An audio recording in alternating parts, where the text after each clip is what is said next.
All right, this is a great title come up with by Mary Power, Testing and Understanding of Academic Integrity. And Mary and I have worked hand in hand on putting this together. So first, the course that we're supporting is a 1A course in the biology department, Intro Cell Biology.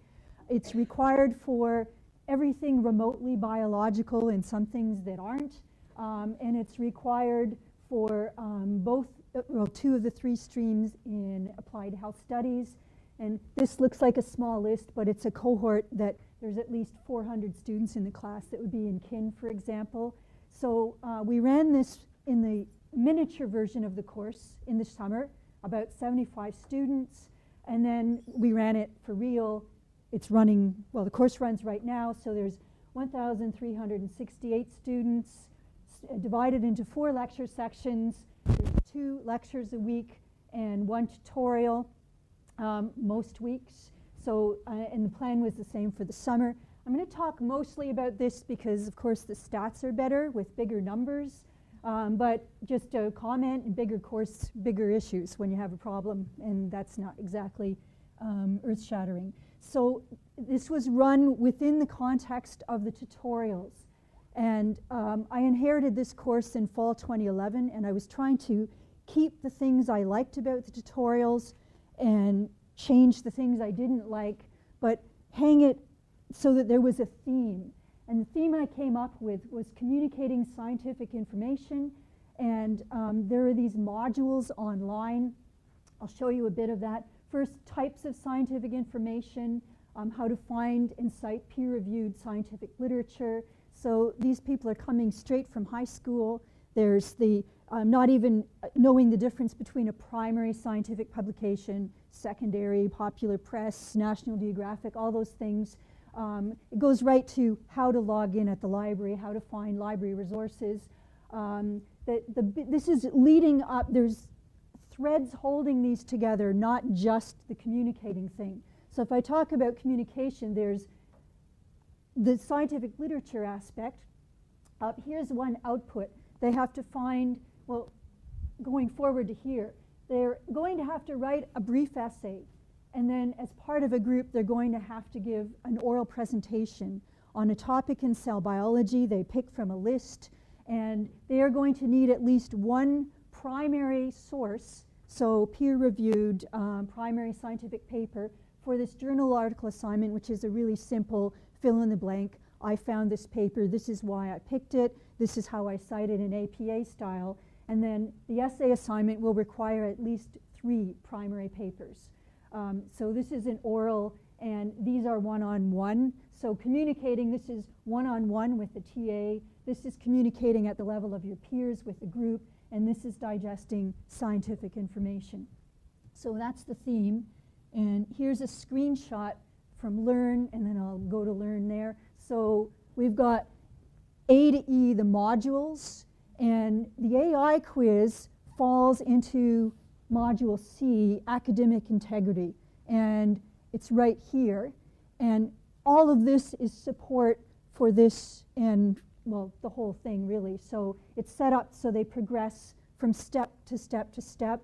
It wasn't a big plan to make these online modules, but in fact, they're online modules. It just kind of happened. So gatekeeper assignments, they need to clear this AI quiz and this journal article assignment before they can hand in the essay. This has no mark value, this has no mark value, but you flush that 5% if you don't clear both of those.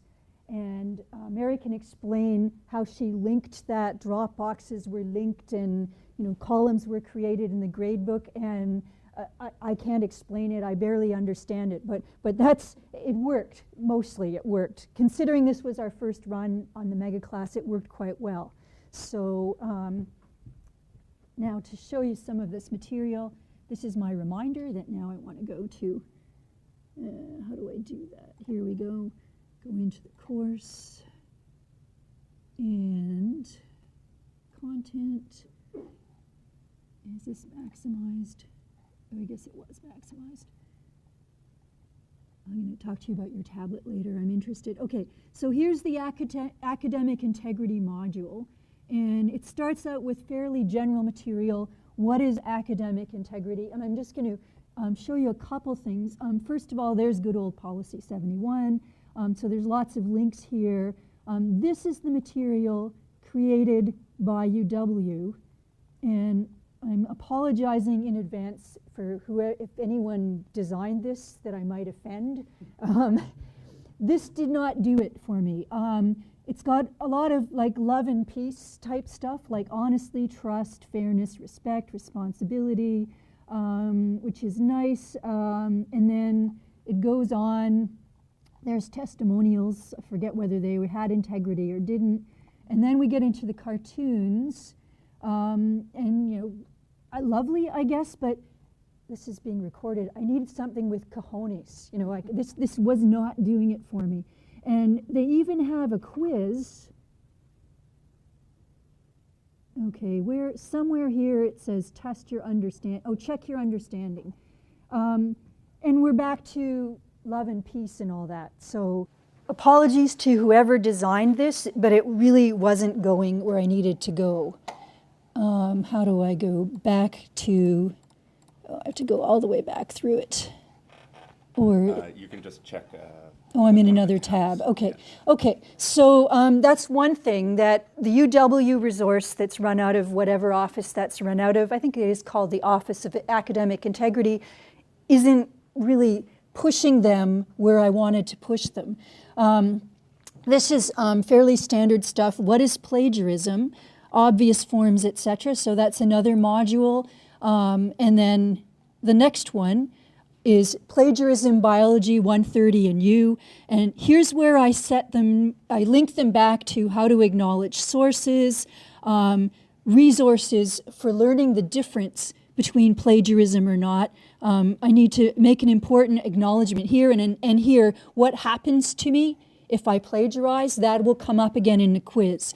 Policy 71, the appendix to that, guidelines for penalties. This is where we get into the nasties. So the resources that they're highly recommended to go, let me find the thing by Kathy Skate. Okay, is it plagiarism yet? Is that the one? No. There's some fantastic resources out there. A lot of them were Canadian. That one isn't Canadian, but I can't find it. Oh, yeah, that's it, right here. Okay, so part of the inspiration of this, I could make this open in another tab. This is a UW resource, and I can't say enough about how impressed I was. This is by Kathy Sigeti, okay. And how do I get over there? Oh, there's a kind of a picture of her. No, it's over there. So there's a cartoon of her here.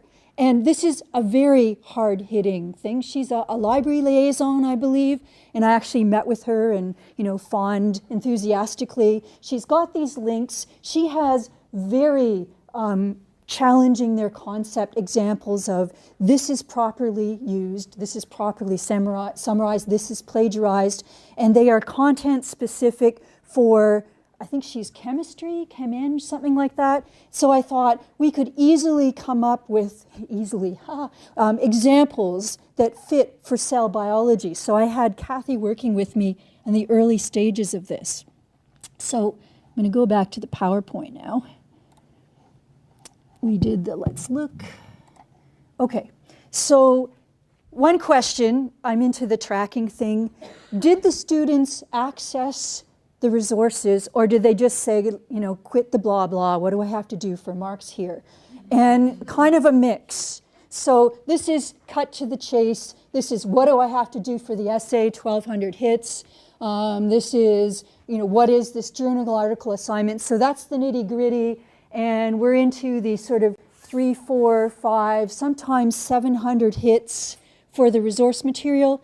That's not that bad, really. So I'd say uptake was pretty good. So just to reiterate, the AI quiz was the gatekeeper for the essay assignment, and the journal article assignment was the gatekeeper for the essay assignment with complicated Dropbox links. And then this is the part I might get some flack for. So the quiz, to clear the academic integrity quiz, you needed 100%. You got 3 chances to take the quiz to accomplish this. So this is what they got when they started the quiz. So here's a reminder that they need a satisfactory, or they can't submit this. A pass on this quiz is 100%. You get 3 chances, use them wisely. And another reminder that this is where they go for the resources.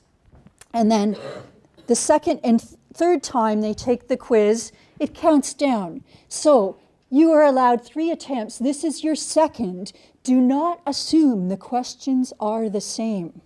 So one thing I learned from this is the bigger and the bolder you make something, it renders it invisible. Because I still got students saying, I didn't realize I got a 65. That's a pass. And then the third time it gets really emphatic. This is your final attempt. If you are not accepted, or if you're not successful in this attempt, I try not to say triple fail to the students, but that was an efficient way of responding or describing it. You either take the 5% hit, and a lot of them don't even bother doing this because they're happy to flush marks apparently, or you submit a written make-up assignment. And this is where the workload comes for me. If you choose the written assignment, contact me for details, at which point I had to come up with something. So, yeah. So let's go through the quiz now. So I don't know if any of you got my email and had an attempt at this. So quizzes. Oh, wait. I don't have to go to the sandbox. I can just do it from here. Yeah. So I want to preview. Whoa. I hit the wrong one. I want preview. Let's take that again. Okay, start quiz so you can see my blatant blue. I make it blue because there's a lot of writing there. Most of it, I kind of wish that it was less cluttered there, but so they could, see just what we wanted them to see. Okay, so, hello. Okay, the beginning, I've cherry-picked through various sources. So most of them did pretty well on this. There's a chance to go back to policy 71 here. So which of the following are plagiarism? And I've got notes here that some of these stayed absolutely identical for all 3 attempts, and this was one of them. And let's go to the next one. So this is the double dipping concept, and I think I may have gotten this one from the UW Cider. It was inspired by, I can't remember where they come from. So can you double dip, or is it always plagiarism? And it gets them thinking about it, talking about it, and so on. Sorry, you won't have time to read these, but and then this guy's looking at my paper. What do I do? And silly things like, do nothing, it's not your job. Well, I guess that's not that silly. Call a proctor, shift your body position. This is one where I picked, ideally both, but some students wouldn't be confident to do this. And this is one of the questions where I actually had feedback. But that's something else I learned. The students don't automatically see the feedback. They have to click on something. And it would be nice if the feedback, sometimes you can only make it so obvious, but that's one that I had some discussion on. Here's one here. You are guilty of plagiarism. That one was, again, straightforward. This one is geared to lab reports, which didn't directly impact on my course, but about 900 of these students are also taking the lab, and they're in Chem 120. So what happens if you're using data from someone else? So this was done in conjunction with the lab coordinator. So how do you handle that? When is it plagiarism? When isn't it? And this one here ended up being the most problematic question. So using information or content from the work of another, underline, italics, without acknowledging the source, is considered plagiarism in all of the following except. And I tell you, when you underline it and you put it in italics, it becomes invisible. You wouldn't believe how many people struggled with this and got it wrong 3 times, and would talk, first-year students talking to fourth-year RAs and residents, and they say the fourth-year students didn't have the answer to it. So basically, it's if that information is common knowledge. And although I kind of dissed the UW academic integrity tutorial, that's where this came from, almost word for word. Yep. But isn't it also the way the question is phrased? Oh, please, if it is, help me. You have, in essence, you have a double negation in there. I would love to clean up the wording, and maybe the academic integrity site can change theirs as well, although theirs doesn't count for marks. Yeah. Yeah, it's got it. Well, generally, when they came to my office to talk to me, I would emphasize this part and finish each sentence, and they'd be like, oh yeah, that's obvious. So something has to change with that, because I didn't make it up. You know, it was a question that I thought was road tested. Okay, this is reference padding.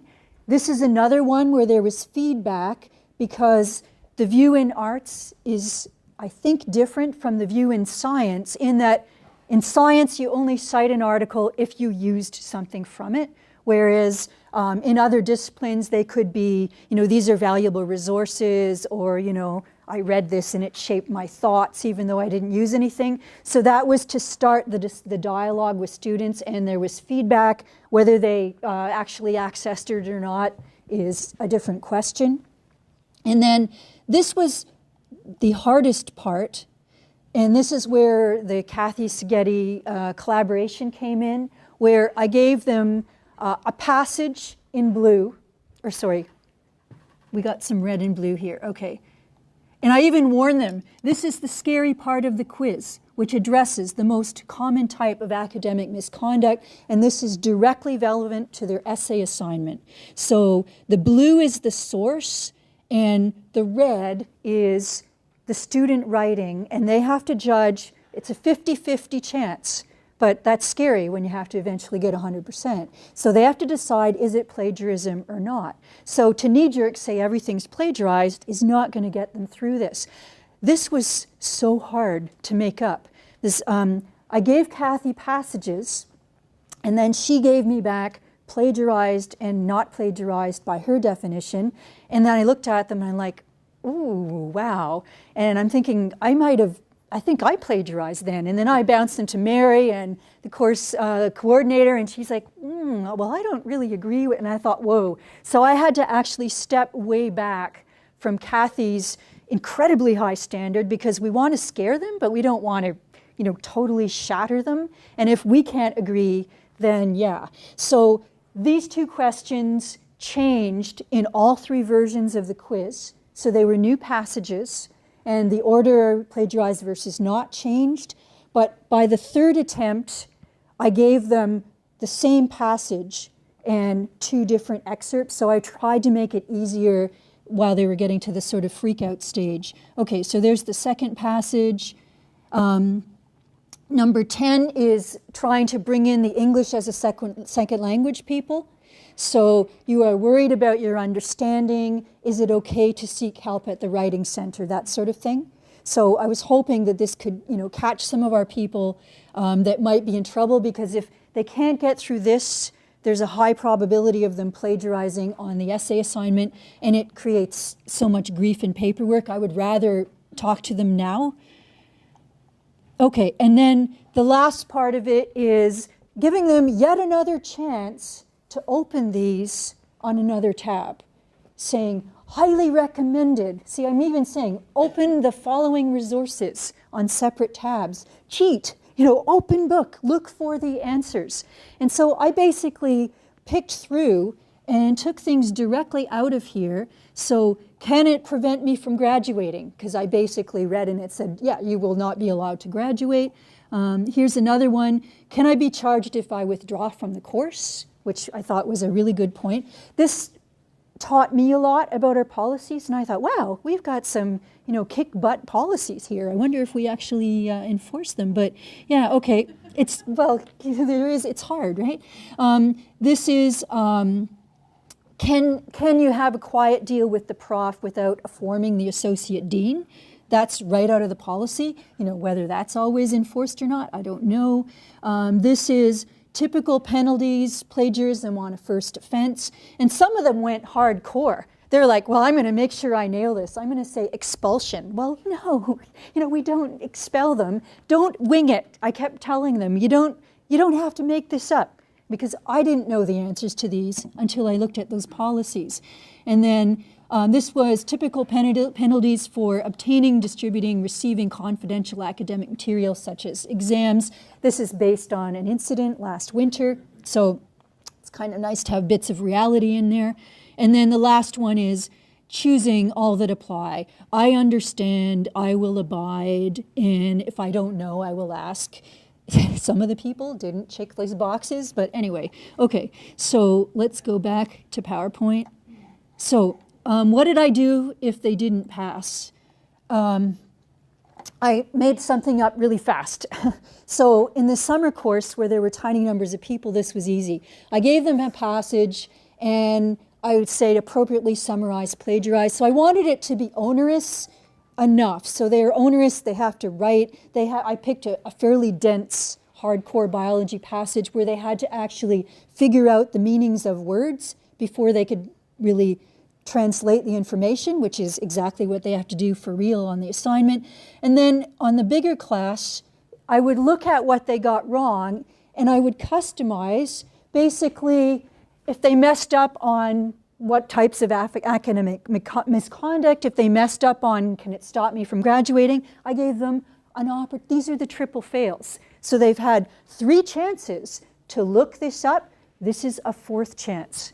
And by customize, what I ended up doing was, okay, they got 1, 12, and 15 wrong. I had remedial brackets, 1, 12, 15, that sort of thing. So it's quicker than it looks. Okay, so what was the outcome?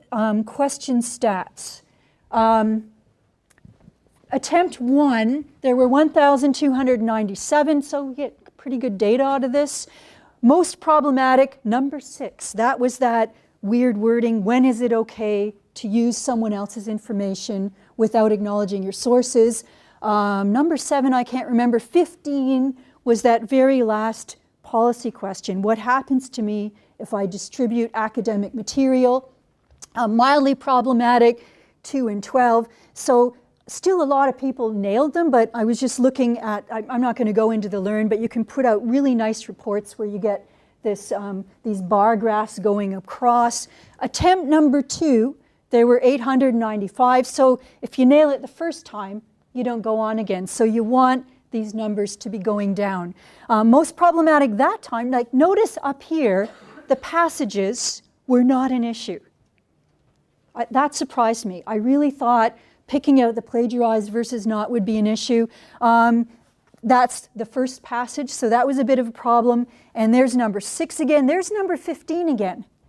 So twice they've had the chance to look up that policy, and they've been given the links 3 times before they even take the quiz. Attempt 3, 537. You'd hope it'd be going pretty well. So all questions answered correctly by 95% or more. Only 1 question everybody got right. Only 1, even though they've had 3 attempts. And most problematic is still that number 6. So something has to be fixed. I agree that the wording or something is off on that. AI quiz by the numbers. This is the pilot term. Oh, I'm late. 74 students in the course at the time. 66 cleared it eventually.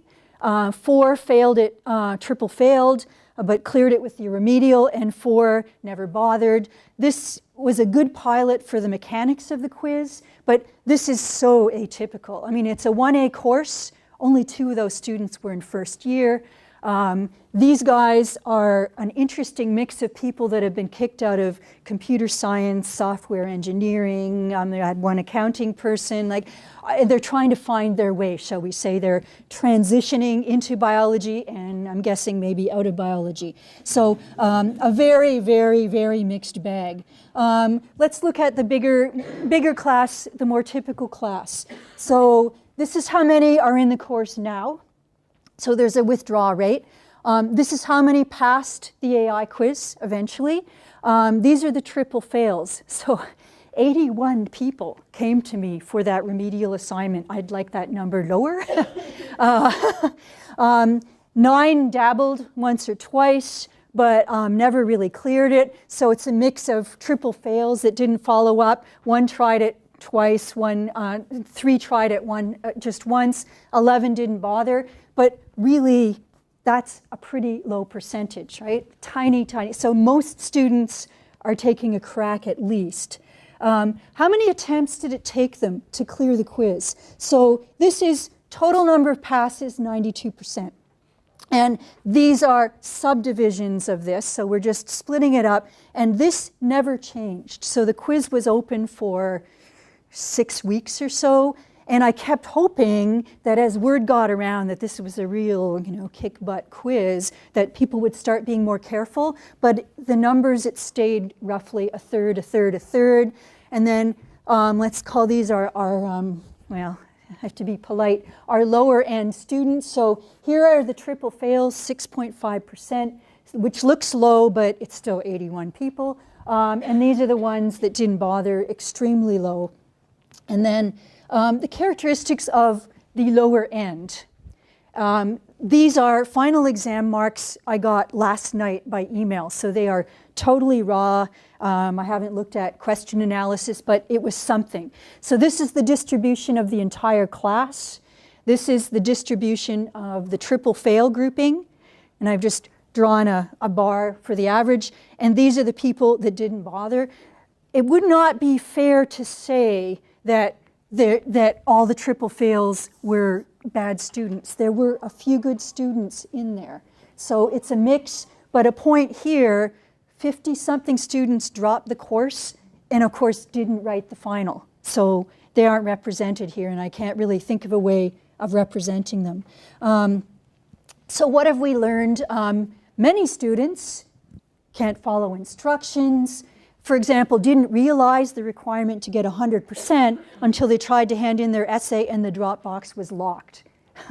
So like, what else can we do? I don't know. Didn't notice the feedback incorporated into the quiz, and I don't know if I can toggle something in Learn to make that more obvious.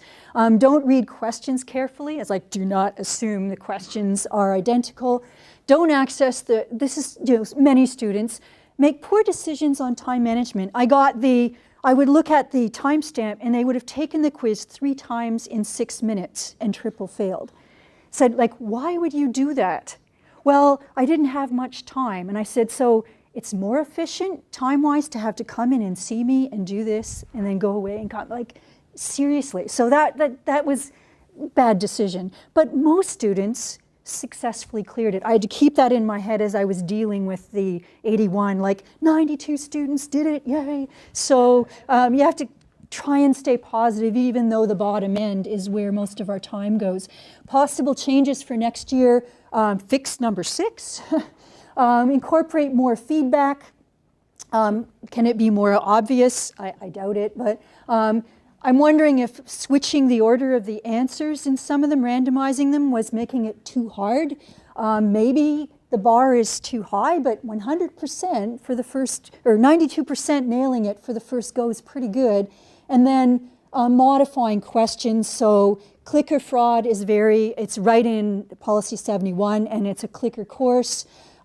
Quiz fraud came up in an email last week. A student emailed the entire Dear everyone, so librarians, CTE people, and so on, saying, does anyone have all the quizzes and answers, and I'll trade you Calc 127 grades for it. And I had a knee-jerk reaction saying, because it was, hey, everyone, and I replied, hey, everyone, this student is about to commit an academic offense and drag some classmates with him. Please don't do this. It creates all this paperwork for me and ruins my Christmas. So, and that generated a buzz on the kin class Facebook page, apparently. And then we had a nice incident that could be incorporated where a student in the second midterm had material written on his left hand in red ink. So that's our red-handed incident. I'm really sad to say he nailed the quiz on the first attempt. So that made me really sad. Anyway, unplanned outcomes. One-on-one interactions in a class of 1,300, particularly with the bottom end, is not a bad thing. And I got really cool feedback from this people that were like a little below mediocre students who were completely excited about their BioBites topics and research and the fact that we didn't have the answers yet and all that. So who knows if that changed their outcome in the course. And then when they were arguing about number 6 in residence, I'm thinking, they're talking about number 6 in residence with upper year students. Like, that's cool. And then it was an opportunity to flag language issues. I have a list of China 2+2s that I get all these special notifications from the deanery saying, look out for them, they have special needs, blah, blah, blah. None of those had a problem, but I had a lot of other English as a second language people that I said, you know, I am worried about you, please seek out support. So that's all I've got, and sorry if I ran over.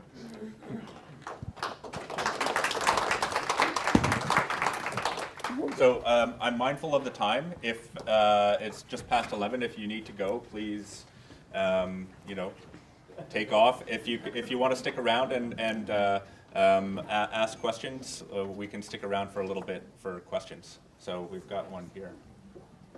Towards the beginning, you said that when you put something in big bold letters, they don't read it. I've noticed that on exams too. Yeah, So, yeah. I mean, the question is why. It may be just that this is a process of education for them, they need to learn how. But you said that they were senior students, not first-year students. Wait a minute, in which, oh no, not in the fall class, no. Okay. Yeah, no, they're like 99% 1A students in the fall class.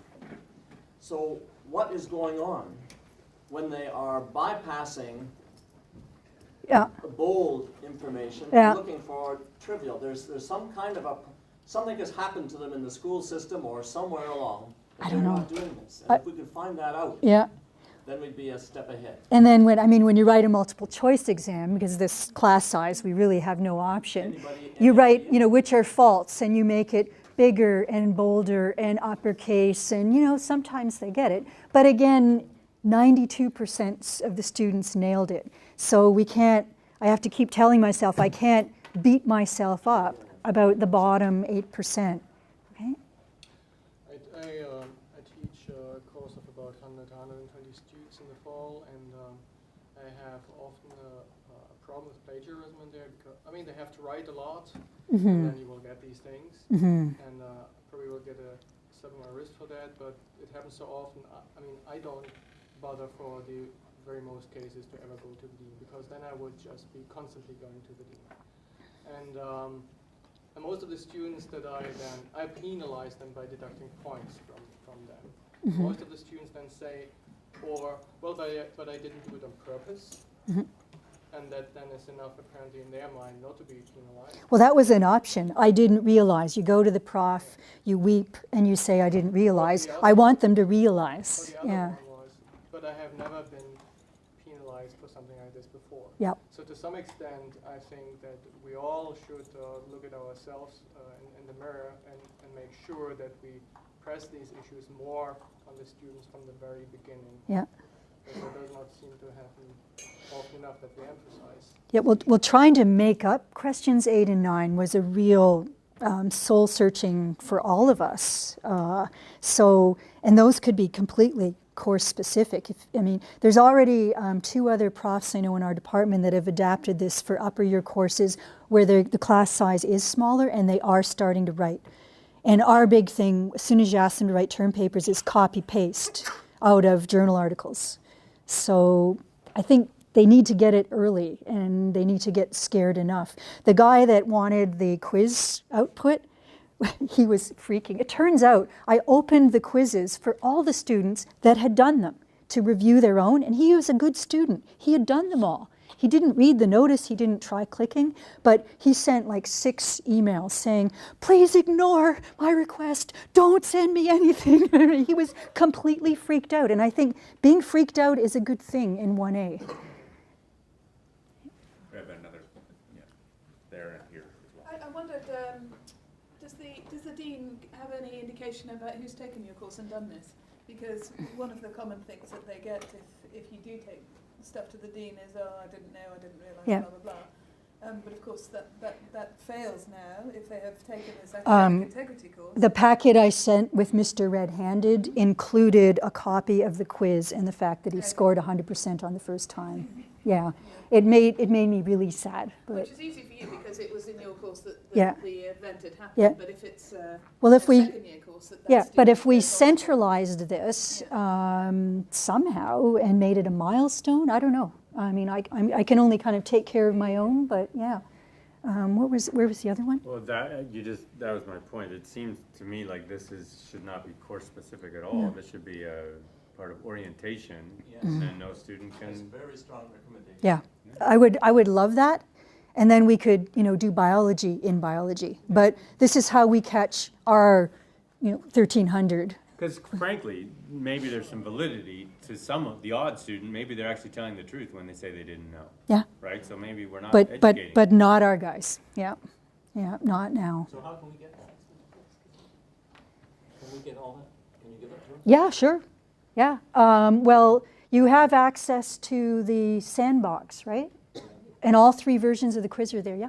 And we'd like to get it posted up with Heidi's permission in the instructor resource repository. Sure.